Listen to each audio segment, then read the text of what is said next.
रसूल अल्लाह सख्त बीमार थे। मस्जिद तक आना मुश्किल हो चुका था। नमाज का वक्त हुआ। हजरत अबू बकर देर से पहुंचे तो हजरत उमर ने इमामत शुरू कर दी। जब रसूल अल्लाह को पता चला, आप बीमारी के बावजूद मस्जिद आए और फरमाए, अबू बकर को आगे करो। कुछ दिन बाद रसूल अल्लाह इस दुनिया से पर्दा फरमा गए। मदीना गम में डूब गया और मुसलमानों ने हजरत अबू बकर सिद्दीक को पहला खलीफा चुना। लेकिन जैसे ही ये खबर अरबिया में फैली, बगावत शुरू हो गई। कुछ ने ज़कात से इनकार किया, कुछ इस्लाम से फिर गए। इन सब में सबसे बड़ा खतरनाक बागी था मुसलमा कज़्ज़ाब, जो झूठी नबूवत का दावा कर बैठा था।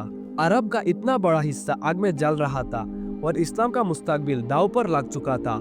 इस मुश्किल वक्त में खलीफा अबू बकर ने अपना सबसे बेहतरीन कमांडर चुना, सैफुल्लाह खालिद बिन वालिद। खालिद बिन वालिद ने एक के बाद एक सब छोटी बड़ी बगावतें कुछ ही अरसे में कुचल दी। मुसलमा कज़्ज़ाब को यमामा के मैदान में ख़त्म किया और पूरा अरबिया दोबारा इस्लाम के परचम के नीचे यूनाइट कर दिया। लेकिन कहानी यही ख़त्म नहीं होती। रसूल अल्लाह अपनी वफ़ात से पहले रोमन एम्पायर पर हमले के इरादा फरमा चुके थे। उसामा बिन ज़ैद की क़यादत में एक भारी फौज की तैयारी हो चुकी थी। कई लोगों ने मशवरा दिया, अभी अरब में फितना ख़त्म हुआ है, फौज को मदीना वापस बुला लो।